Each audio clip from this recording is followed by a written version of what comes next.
Proving of ROI and building a business case is in the top 3 reasons why a company doesn't get to buy new software, because they don't know how to clearly explain the value of it back to the business. And there's a couple of key things that an organization can do. The first one is actually understand what the business goals are, not what HR challenges they're looking to solve.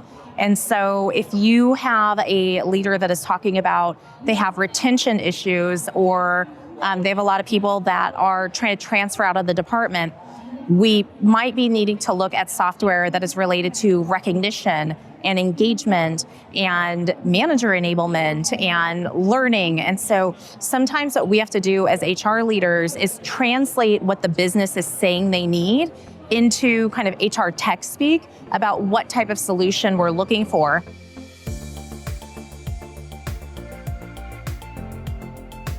Hi, Sarah. Hey, how are you? Thank you so much for joining us today at HR Tech and to be on our podcast this afternoon. It has been such a wild ride today. Can you tell me what today has been one of the most interesting things or the most unexpected things that you've learned?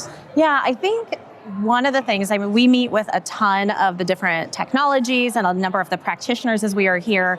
And what I think has been really interesting is the level of research people are doing. And so we are seeing people attend shows much earlier in the buying cycle than ever before. And so they're trying to kind of understand versus coming in with a checklist of here's exactly what we want to buy. They're coming in more with here's the challenges I'm trying to solve, and talking to the different technologies and solution providers in how can you help me solve them. That's really interesting, and in some ways it seems very intuitive because, when I buy a vacuum, before I actually go and buy a vacuum, I go to consumer reports, I read all these reviews, I ask what my friends are using, the ones who are very extra clean, And I feel like the same thing is true in buying processes when it comes to big purchases. Everyone is being a responsible shopper for their organization. It's also interesting in our state of HR tech research, one of the things that we found is the number one place where people are starting to get the names of companies that they should shortlist is actually just random referrals. So not even customers, but they're asking people, who did you on like LinkedIn or on X or other platforms, who have you seen? Who have you talked to? They're not even using the language, who have you used before? And they're talking about like, I met them at this event and they were really nice. Their team was really thorough when we did a demo with them. We didn't buy them, but we really liked them. And so you're seeing a really big shift in the language in general as to people looking for more than just like the feature functions and really looking for a partner and an overall solution and relationship with that person that is going to come in and join their organization and really support their team through the process. Yeah, and it almost sounds like a tired word, but the idea that, disruption is an everyday thing, transformation is ongoing. There's almost just exhaustion from all of the change that's happening. But what I think that is signaling is that there's also been a lot of change in the technology and the software space. So your challenges as an HR organization, they're shifting and they're changing and evolving. But the software that could possibly be part of the solution, it has also shifted and changed and evolved dramatically. And so some of it is just, we kind of have a sense of the challenge we're facing, but we don't even know where to begin to understand what is the scope of possible for the solution, let alone what is right for my organization. Most people have not bought new technology in the last 4 to 6 years. And we have seen such a shift of what is even available that exactly we were talking about the scope of what's possible. If you're coming in and you're buying technology using traditional RFPs or coming in with a really structured demo request approach or how you engage with a technology or service provider, you are never going to get the best solution because what you are asking for is probably so outdated versus what is available, and there's new innovative ways to do things. And so coming in and approaching it exactly where you said, like, here's our challenge. What can you do? Show us what's possible. How do you help us solve this? How do you help me connect what I need to do here to solve my overall business goals and challenges, not my HR metrics? And that's another big shift that we're seeing. Yeah. And I don't personally purchase HR software, but I have been in purchasing decisions around other software related to what I do. And I find that sometimes I have great experiences in the sales process, and sometimes I have really uncomfortable or frustrating or unhelpful experiences. What has been really helpful is with all the organizations that you've worked with over time, how would you advise someone to navigate a software exploration and then purchasing process to make it as valuable for them and to get them to the right solution? I think there's a couple of things that we suggest.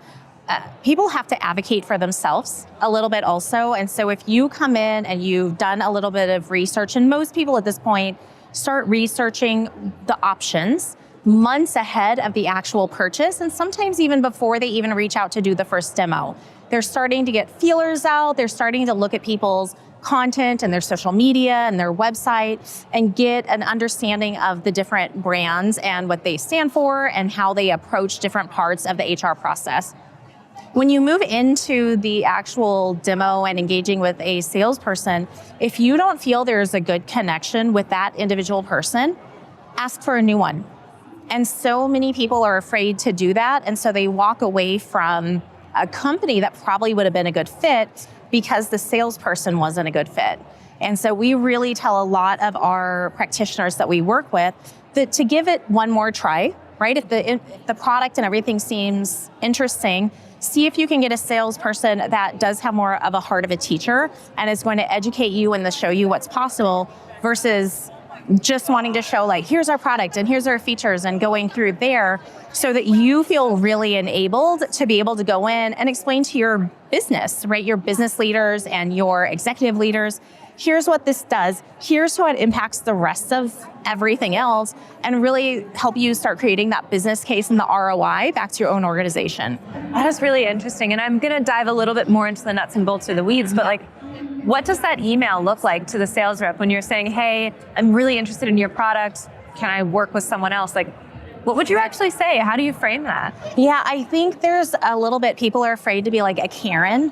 And so, but the reality is like we do have to advocate sometimes for ourselves. And I think how I would actually frame that was just say, hey, I'm not sure there's a good fit with us. There seems to be some misalignment. Would it be possible for you to escalate me to either a leader to have a conversation with or to another sales rep? And if they say no, then you just go through their sales system and you say, hey, I want to be assigned to a new person. Is there somebody else I could talk to? Most of the time, they're not going to say no. They might push back a little bit. You don't have to answer. You just say it's not a good fit. I'm just not feeling overly comfortable.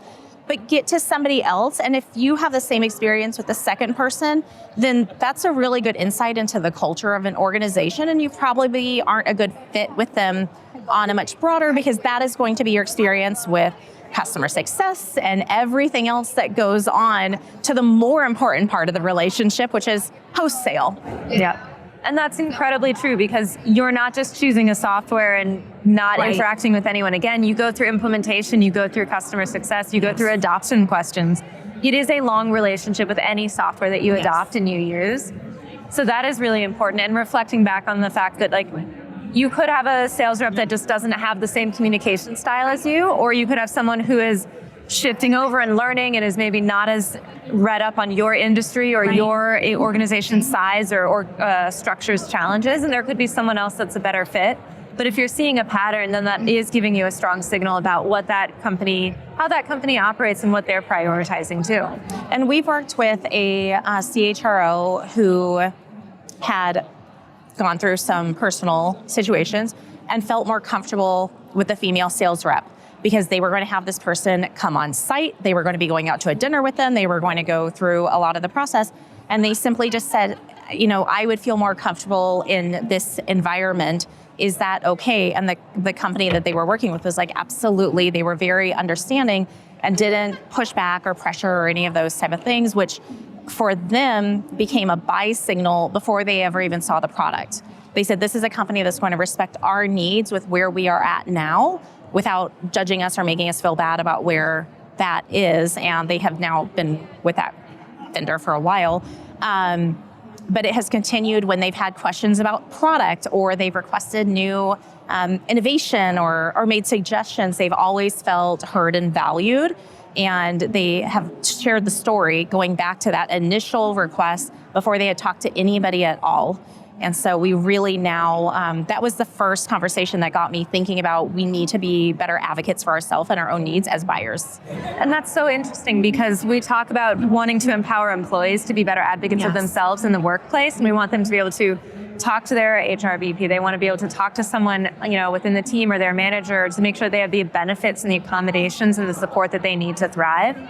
The same is true of ourselves in a sales process. We need to be able to indicate, hey, I'm neurodivergent and I need this type of information in this format to be able to ingest it, or I need to change this, or I'm looking for these types of pieces of information to move forward. And if you can articulate what it is that you need, it's a lot easier for the sales rep to come back to you and help you. Or if you can't, also just be very clear, I don't know what the right pathway forward is, but here's what I'm trying to solve. Exactly. And they That's a should be great able example. to be your ally in the process and to help educate and coach you through to get you to the end goal that you're looking for, whether it's working with them or finding the other best fit solution. Absolutely. I think if we think about it, we don't want to work with somebody that we would think of like a traditional car salesman where it's like what they're going to say, whatever it is to get a deal.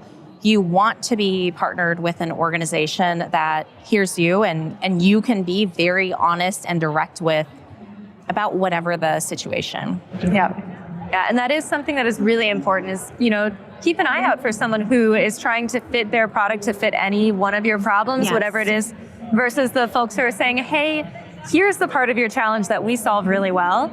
And this part we could do, but you might also want to work with someone else. And if you're looking for that transparency, look for that green flag. Yeah, and I think playing off of that, looking at their partner ecosystem becomes really important, and understanding how well they do play with the other parts and solutions that you do have, because there's nobody that has a single platform to cover everything in TA and HR.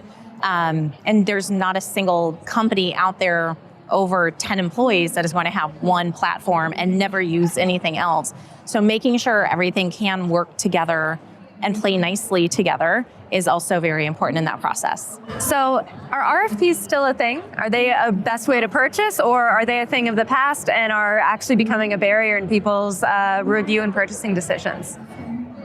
I might be biased, but I hate RFPs. Like, we are huge advocates of not doing RFPs at all. We know RFPs typically result in a higher cost in your purchase. You don't get the same level of relationship and engagement. You typically are not understanding what you are buying. And the people that are being honest on the RFP are typically the ones that lose. And the ones that are lying are the ones that move ahead. And so it actually sets most organizations up for a bad partnership further on down the road. Where if your organization, you're a larger organization, you're required to do an RFP, what we actually recommend and talk about doing is starting out working with a salesperson, going through the process, making sure they know that you are interested, you have a good understanding of what that is. You then make sure that your RFP aligns, and you might be working with 2 or 3 different companies at this point, but you can tell all 3 companies or both companies that your company requires an RFP. Here's what this is. Here's the process. We've seen this product already. We're comfortable with this. We would like to move you forward as one of the 3 companies that are purchasing department RFPs. So can you make sure that you're managing this effectively now that you know our needs so that you can respond to the RFP honestly? What happens in most situations is an RFP goes out to 10 to 50 different companies. A number of those companies that are the best fit are actually going to opt out because they've never even talked with you.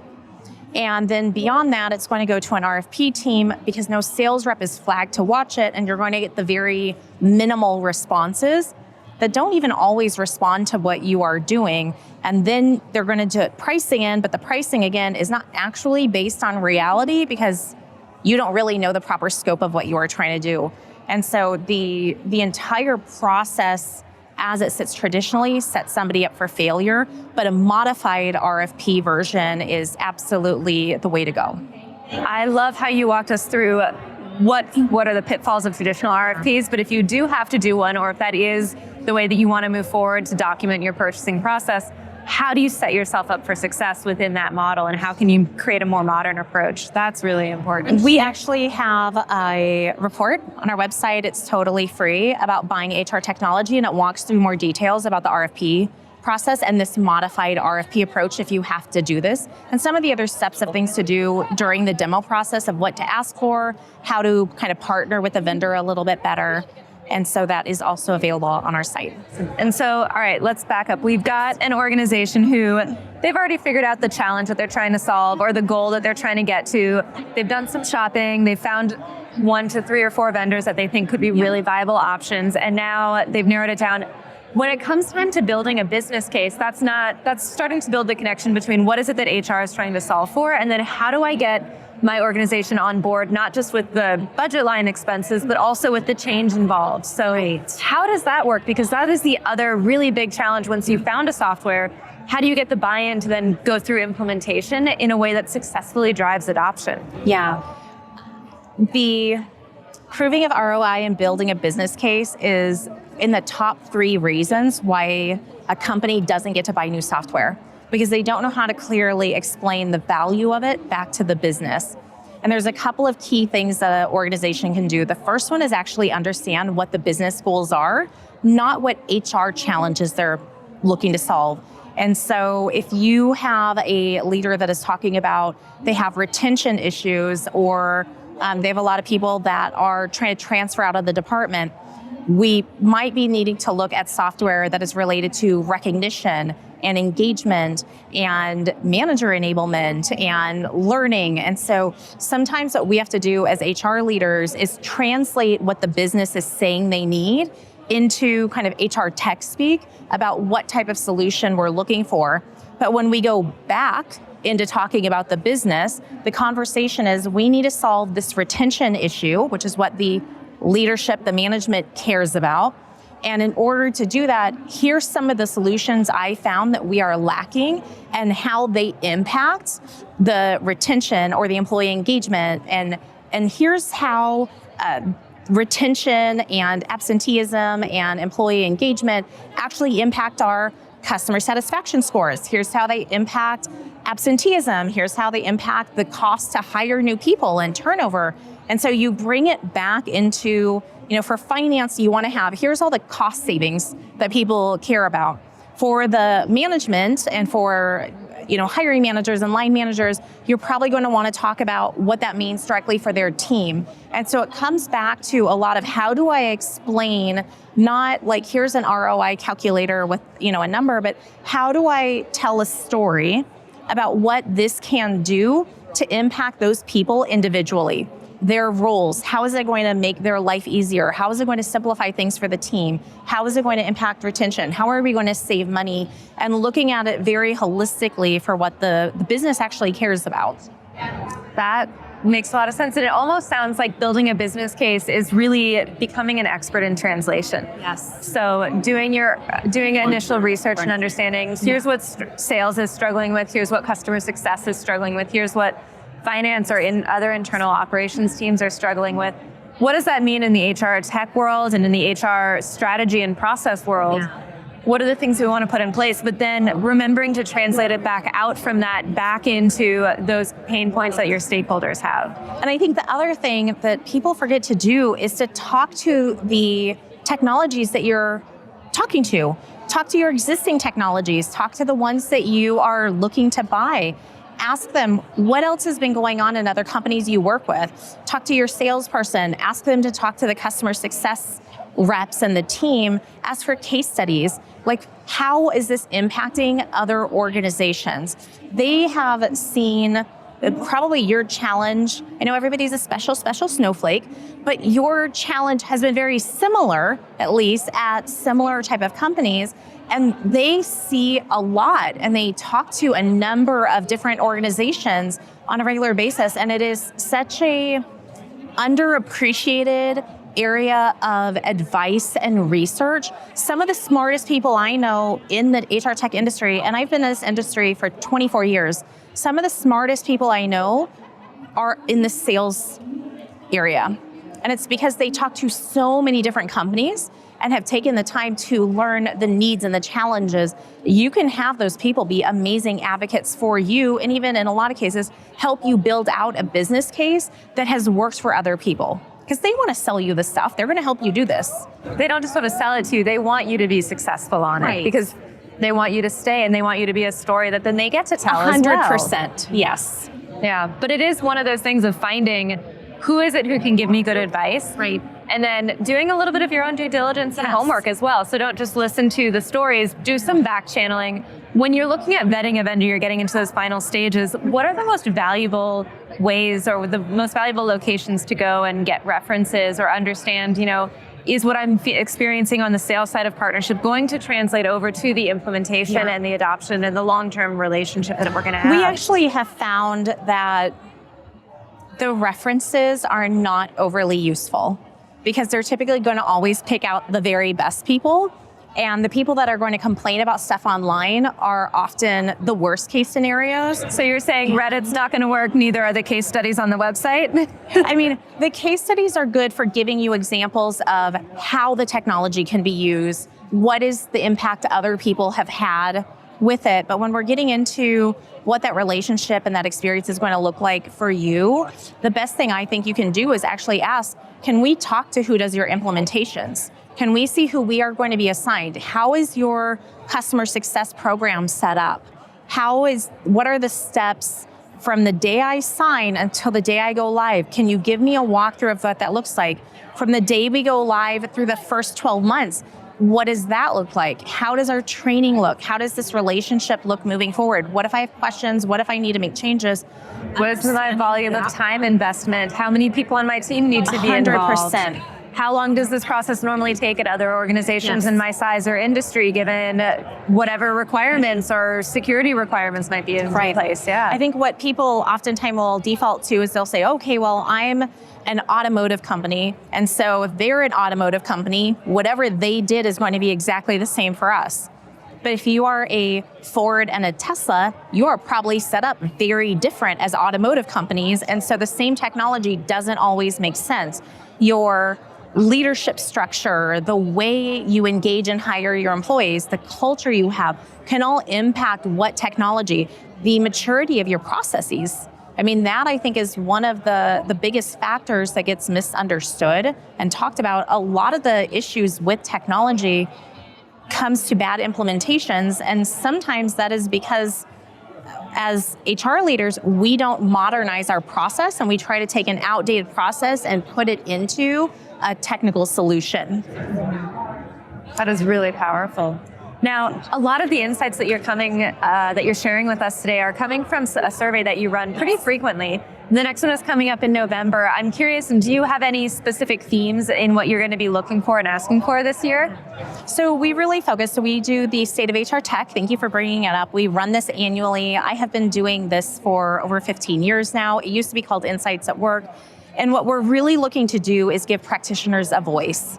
And we want HR and business leaders and employees to be able to share what they are frustrated by in the sales process and being a user of this type of technology, in what they get for marketing, how the technology is built, and be able to bring that back into all of the technology vendors at scale. So instead of asking one or two people's opinions, we can get, here's what HR is just frustrated by. Here's what they wish you knew and what they wish you can change. And so it really is all about building a voice. And so our themes really are around understanding what the top concerns and area of focus are for the business, as well as diving into what is happening around when you're coming to a conference or when you're trying to find the right type of research and you're trying to learn about something. What do you want to know? Like, what are you looking for? What type of content are you looking for?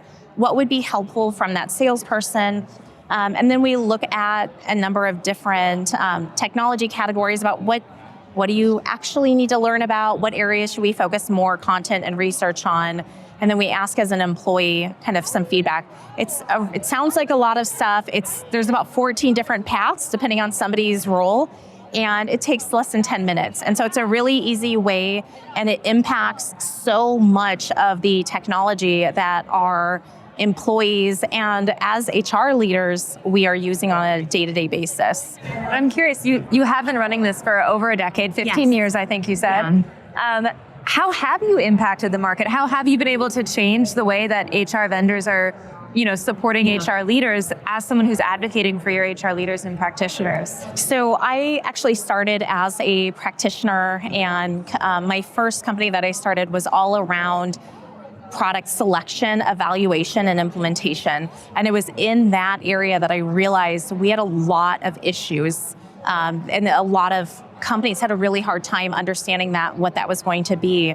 And kind of over the years, many years, we've kind of honed in on trying to get more of this feedback, and the impact has been very widespread. We have partnered now with more than 400 different technologies, a huge percent of the technologies here at the HR Tech Conference on the floor, on their product roadmap strategy, on how they are evolving their marketing and content strategies and engaging out.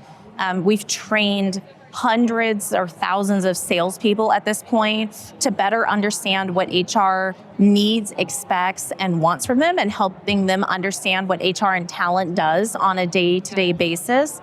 And we have researched and gotten feedback from almost 50,000 HR practitioners over that period of time. And then spoken also at, I think at this point, it's about 2,000 to 3,000 conferences over that period of time about how we really need to continue to be advocates and I thank you guys for bringing me on here. I think every technology and every vendor and every marketing team and every sales team needs to take a stance of being an advocate for the practitioner and really thinking about them and their role and how we are marketing and selling and building technology for them and for every single employee that is out there. And that's the only true way we can actually change work. Wow, Sarah, thank you so much for sharing your thoughts and the latest insights that you've had from your report. Thank you so much for having me. And especially the guidance for practitioners on how to think about where to go to begin selecting HR software, how to vet different organizations, and then how to build a business case to get the buy-in to go in and adopt it once you've chosen what the right path looks like. Thank you. Thank you so much for having me.